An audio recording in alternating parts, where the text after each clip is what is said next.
भगवान श्री जगन्नाथ जी को खिचड़ी का भोग क्यों लगाया जाता है? राधे राधे मित्रों, कर्माबाई कौन थी? ये घटना लगभग 400 साल पुरानी है। कर्माबाई जी भगवान श्री कृष्ण की बहुत बड़ी भक्त थी। कर्माबाई भगवान से पुत्र भाव से प्रेम करती थी। कर्माबाई महज 13 साल की उम्र से प्रभु को नित्य प्रातःकाल अपने हाथों से खिचड़ी बनाकर बड़े ही प्रेम से प्रभु को खिचड़ी का भोग लगाती थी। कहते हैं जीवन के अंतिम दिनों में कर्माबाई भगवान जगन्नाथ की नगरी चली गई और वहीं जाकर रहने लगी। माँ कर्माबाई हर दिन सुबह उठकर सबसे पहले प्रभु के लिए खिचड़ी का भोग बनाती और भगवान स्वयं आकर बड़े ही प्रेम से खिचड़ी का भोग लगाते। अब तो यह रोज का सिलसिला हो गया। भगवान जगन्नाथ जी के मंदिर में प्रभु के लिए 56 भोग बनाकर उनको भोग लगाया जाता है, लेकिन हर सुबह मंदिर के 56 भोग से पहले भगवान माँ कर्माबाई के हाथ से बने खिचड़ी का भोग लगाते, फिर मंदिर के 56 भोग को पाते।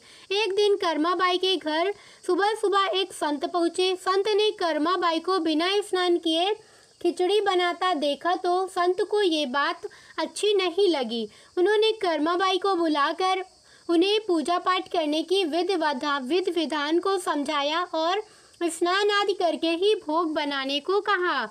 संत ने कहा कि बिना स्नान किए भोग बनाने से भोग अपवित्र हो जाता है। संत के बताए अनुसार दूसरे दिन सुबह उठकर कर्माबाई स्नान आदि करने लगी। स्नान करके निकली ही थी कि प्रभु माँ के हाथों से बनी खिचड़ी का भोग पाने चले आए। खिचड़ी बनने में विलंब था, इसलिए प्रभु वापस लौट गए।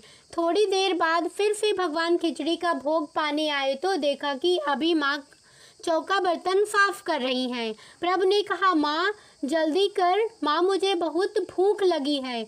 ये सुनकर माँ ने जल्दी खिचड़ी बनाकर प्रभु के आगे खिचड़ी परोस दिया। प्रभु प्रेम से खिचड़ी का भोग लगाते रहे और माँ एक टक प्रभु को निहारती रही। प्रभु खिचड़ी खा ही रहे थे कि तभी भगवान जगन्नाथ जी के मंदिर से प्रभु का बुलावा आ गया।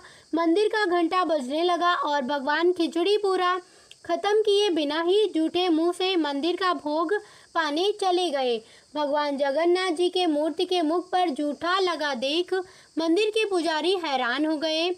पुजारी जी ने आंखें बंद करके प्रभु का ध्यान लगाया और भगवान से पूछा कि हे प्रभु, कृपया आप मुझे बताएं कि आपके मुख पर यह खिचड़ी कैसे लगी? आप मंदिर के 56 भोग से पहले कहाँ से खिचड़ी खाकर आए हैं?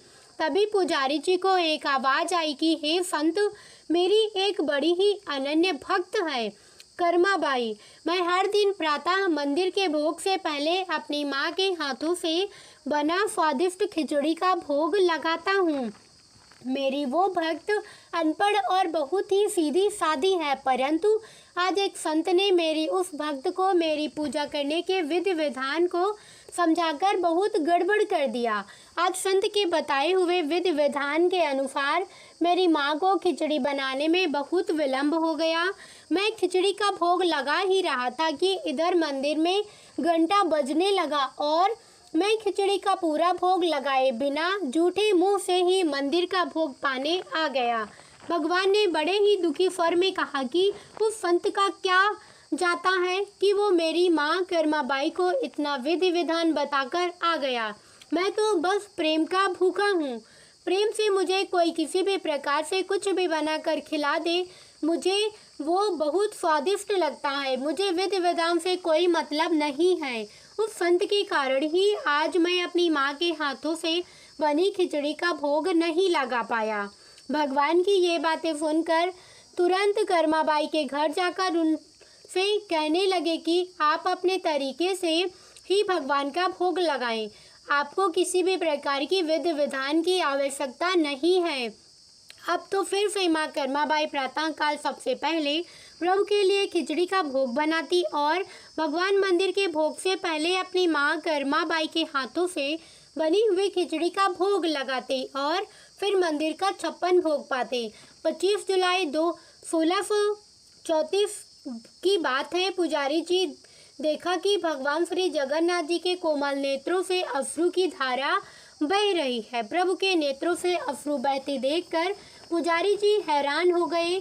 पुजारी जी ने अपने नेत्रों को बंद करके प्रभु का ध्यान किया और पूछा कि प्रभु, हमसे कोई अपराध हो गया है क्या कि आपके कोमल नेत्रों से अश्रुधारा बह रही है। तभी एक आवाज़ आई कि हे पुजारी, आज मेरी अति प्रिय भक्त का जीवन समाप्त हो गया है। आज मेरी माँ कर्माबाई का देहांत हो गया है। वो मुझी को प्राप्त हो गई है, लेकिन मुझे बहुत दुख हो रहा है कि अब मुझे नित्य प्रातः खिचड़ी का भोग कौन लगाएगा।